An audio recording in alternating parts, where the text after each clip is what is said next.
భగవంతుడి దయ వల్ల అందరూ బాగుండాలని కోరుకుంటూ నేను నిర్మలా చంద్రమౌళి. అమ్మ మార్గానికి స్వాగతం. ఇవాళ గురువారం అండి. అయితే ప్రతి గురువారం కూడా మన దేవాలయంలో, మన శివాలయంలో మధ్యాహ్నం హారతి, ఆ తర్వాత అన్నప్రసాద వితరణ కార్యక్రమం ఉంటుంది. అది భక్తులందరికీ తెలిసిన విషయమే. మన శివాలయంలో ప్రతిరోజు మన శివయ్యకి అభిషేకాలు ఏ విధంగా అయితే జరుగుతాయో అదేవిధంగా ప్రతి గురువారం మన బాబావారికి అభిషేకం ఉంటుంది. మార్నింగే అభిషేకం ఉంటుంది, తర్వాత మధ్యాహ్నం హారతి, తర్వాత భోజనాలు ఉంటాయి. అన్నప్రసాదం అనేది మనం దైవానికి నివేదించిన తర్వాత భక్తులకి పంచే ఒక పవిత్రమైన ఆహారం. దీనిని ముఖ్యంగా అసలు దీని ఉద్దేశం ఏంటి ముఖ్యంగా అంటే, ఆకలితో ఉన్నవారికి మనం ఆహారం పెట్టడం వల్ల సాక్షాత్తు భగవంతుడికే పెట్టినటువంటి ఒక పుణ్యం వస్తుందన్నమాట. భగవంతుడికి పెడితే మనకి ఎంత తృప్తిగా ఉంటామో, ఆకలితో ఉన్న వారికి భోజనం పెడితే కూడా అంతే మంచిదన్నమాట. చాలా పుణ్యం వస్తుంది ఆకలితో ఉన్న వాళ్ళకి భోజనాన్ని పెట్టడం ద్వారా. అయితే ఈ గురువారం మన దేవాలయంలో సాయిబాబా వారికి అన్నప్రసాదంగా ఇద్దరు దంపతులు వాళ్ళ పెళ్లి రోజు సందర్భంగా మనకి భగవంతుడికి, మన బాబావారికి ప్రసాదాన్ని పెట్టి ఆ తర్వాత భక్తులకి అన్నప్రసాద వితరణ జరిపించటం జరిగిందనమాట.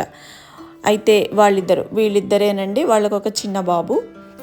వాళ్ళు ఈరోజు భోజనాలు చేయించి మన గుడికి తీసుకొచ్చారనమాట. ఇప్పుడు బాబావారికి పెట్టి హారతి ఇవ్వటం జరుగుతుంది. మధ్యాహ్న హారతి తర్వాత భోజనాలు స్టార్ట్ అవుతాయి. ఇది ఎంత మంచి అలవాటో తెలుసా అండి. ఎవరైనా చాలా వరకు మనకెంత వీలైతే అంత అండి, పుట్టినరోజులు కానీ, తర్వాత ఇలా పెళ్లి రోజులు కానీ, ఏదో ఒక శుభ సందర్భము ఉన్నప్పుడు దేవాలయాల్లో కానీ, అనాథాశ్రమాలలో కానీ, భోజనాలు కానీ, ఏదో ఒక మంచి పని చేయటం వల్ల అది ఒక మంచి పని అనేది మనకు అలవాటుగా మారిపోతుందన్నమాట. అది మనం చేయటం వల్ల మన పిల్లలకు కూడా అలవాటు వచ్చేస్తుంది. అలా చేయటం ద్వారా ఒక పాజిటివ్ ఎనర్జీ, అంటే ఒక 10 మందికి నువ్వు ఒక మంచి పని చేసి వాళ్ళని పరచటం వల్ల, వేరే వాళ్ళని ఆనందపరచటం వల్ల వాళ్ళ నుండి వచ్చే ఒక మంచి విష్, అంటే వాళ్ళు పాజిటివ్గా ఆశీర్వాదం చేస్తారు. పక్కగా మనం పెట్టిన భోజనం తినో, లేదా మనం ఇచ్చిన ఏదో ఒక వస్తువుని వాళ్ళు స్వీకరించినప్పుడు మనల్ని పాజిటివ్గా ఆశీర్వాదం వాళ్ళు ఇస్తారనమాట మనకి. దానివల్ల మనకు ఒక పాజిటివ్ వైబ్ అనేది వస్తుంది, ఒక పాజిటివ్ ఎనర్జీ అనేది వస్తుంది. అది మన జీవితానికి ఎంతలా ఉపయోగపడుతుందంటే అండి, మనల్ని లైఫ్ లాంగ్ ప్రొటెక్ట్ చేస్తుంది, కాపాడుతుందన్నమాట. అలాంటి ఒక పాజిటివ్ ఎనర్జీ, అంటే ఒకసారి భోజనాలు పెట్టి లైఫ్ అంతా మనకు ఆ పాజిటివ్ ఎనర్జీ ఉంటుందా అండి? అలా కాదు. మనం మంచి పనులని మన జీవితంలో అలవాటు చేసుకోవాలి.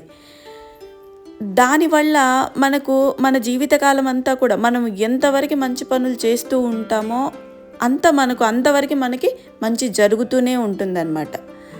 మనల్ని నెగిటివ్ ఎనర్జీ మన దరిదాపుల్లోకి కూడా రాదు. మనకు కూడా మంచి పని చేసినప్పుడు ఫుల్ సాటిస్ఫాక్షన్ ఉంటుంది, చాలా బాగా అనిపిస్తుంది అన్నమాట.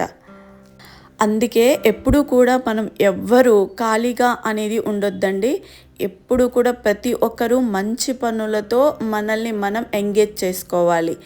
మంచి వైపు, ధర్మ మార్గం వైపు మన నడవడికను, మన మనసుని, మన ఆలోచనల్ని అన్నింటినీ డైవర్ట్ చేసుకోవాలి మంచి వైపే. దానికి అవన్నీ అలా జరగాలంటే ఎక్కడికి రావాలి? దేవాలయాలకి రావాలి. ప్రతి ఒక్కరూ కూడా దాన్ని, అంటే టెంపుల్కి వెళ్ళటము అనేది జీవితంలో ఒక అలవాటుగా చేసేసుకోవాలి అండి. ఉద్యోగాలు చేస్తుంటాం, డబ్బు సంపాదిస్తుంటాం, ఎప్పుడు లైఫ్ బిజీగానే ఉంటుంది. కానీ మనకంటూ మనల్ని మనం ఉద్ధరించుకోవాలి అంటే కంపల్సరీ దేవాలయాలకి రావాలి. అందరూ కూడా ఆధ్యాత్మికంలో కొంచెమన్నా దాంట్లోకి వెళ్ళాలి. వెళ్తేనే అప్పుడు అర్థమవుతుంది మనమేంటి, అసలు మన జన్మేంటి, ఇలాంటివన్నీ తెలుసుకోవటానికి అవకాశం ఉంటుందన్నమాట. అదండి, మన దేవాలయంలో ప్రతి గురువారం భోజనాలు ఉంటాయి కాబట్టి, అంటే భక్తులకు కూడా అవకాశం భోజనాలు పెట్టించే అవకాశం కూడా మన ఆలయ ధర్మకర్త అయినటువంటి చంద్రమౌళి గారు అందరికీ అవకాశాన్ని కల్పిస్తున్నారు. కాబట్టి ఎవరైనా వాళ్ళ పెళ్లి రోజులు కానీ, బర్త్డేలు కానీ, ఇంకా ఏ శుభకార్యాలు ఉన్నా ఏమన్నా మొక్కుకొని ఆ మొక్కులు నెరవేరిన తర్వాత కూడా కానీ భోజనాలు పెట్టించవచ్చు మన దేవాలయంలో ప్రతి గురువారం.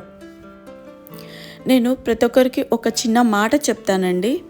ప్రతి తల్లిదండ్రులు తమ పిల్లల్ని చిన్నప్పటి నుంచే దేవాలయానికి తీసుకెళ్ళటం ఒక మంచి అలవాటు చెయ్యాలండి, కంపల్సరీ.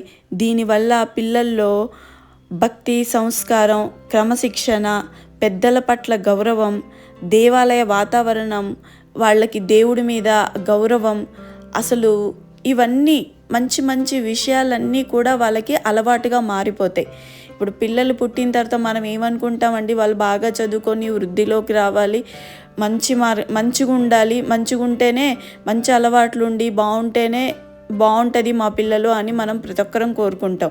ఎవడు చెడిపోవాలి, చెడలవాట్లు రావాలి అని ఏ పేరెంట్కి ఉండదు. కానీ వాళ్ళు మంచి మార్గంలో రావాలి అంటే వాటికి పునాదులు ఎక్కడి నుండి వెయ్యాలి? ఒక పేరెంట్గా మనమే వెయ్యాలి. మనం వెయ్యాలంటే మనం ఆచరణలో పెట్టాలి, మనం తెలుసుకొని పిల్లలకి మనం ఒక మంచి వేని, ఒక పాత్ని మనం ఇవ్వాలి. అవన్నీ ఇవ్వాలంటే ఎక్కడి నుండి? మనకంటూ ఫస్ట్ మనకి ఇవన్నీ తెలిస్తేనే, ఫస్ట్ దేవాలయాలకి తీసుకెళ్ళటం అలవాటు చేస్తేనే వాళ్ళకి అర్థమవుతుంది. వాళ్ళు క్వశ్చన్ చేస్తారు. వాళ్ళకి చెప్పటం కోసమైనా మనం నేర్చుకుంటాం. ఆటోమేటిక్గా మన పిల్లలు అందరూ వృద్ధిలోకి వస్తాం. ఏమంటారు? దీనికి మీ అభిప్రాయాల్ని నాకు ఈ కామెంట్లో రాయండి. ఈ ఫాస్ట్ కల్చర్లో మనం పేరెంట్స్గా వాళ్ళకు ఒక మంచి సాంప్రదాయం, ఒక సంస్కృతిని అలవాటు చేస్తే వాళ్ళ జీవితాలు బాగుపడతాయండి. విదేశీ కల్చర్ మనకొద్దు. మన భారతీయ సంస్కృతి ఇది, మన సనాతన ధర్మం యొక్క సంస్కృతి. ఇవన్నీ కూడా మన పిల్లలకు అలవాటు చేయాలి. మనం కూడా అలాగే ఉండటానికి ప్రయత్నం చేయాలి. విదేశీ సంస్కృతి, విదేశీ అలవాట్లు ఇవన్నీ మనకు వద్దండి. ఎంతో పవిత్రంగా చాలా బాగా ఉండేటువంటి మన సాంప్రదాయాల్ని, మన అలవాట్లని, మన దేవాలయాల్ని, మన దేవుళ్ళని పిల్లలకి పరిచయం చేయండి, పిల్లలకి అలవాటు చేయండి. ఓకేనా అండి? ఇప్పుడు చూడండి, ఇప్పుడు వాళ్ళ అత్తగారు అక్కడ పింక్ శారీ వేసుకున్న వాళ్ళ అత్తగారు అనమాట. వీళ్ళకి ఎందుకు ఈ అలవాటు ఇలా వచ్చింది అంటే, ఆవిడ ప్రతిరోజు గుడికి వస్తారు. ఇలా గురువారాలు వచ్చి భోజనాలు తీసుకొచ్చి 10 మందికి పెట్టి సేవ చేస్తారు. ఆ భావం, ఆ అలవాటు వాళ్ళ పిల్లలకు కూడా వచ్చింది. ఇప్పుడు పెళ్లి రోజు వస్తే వాళ్ళు భోజనాలు పెట్టాలన్న ఒక థాట్ ఎందుకు వచ్చింది?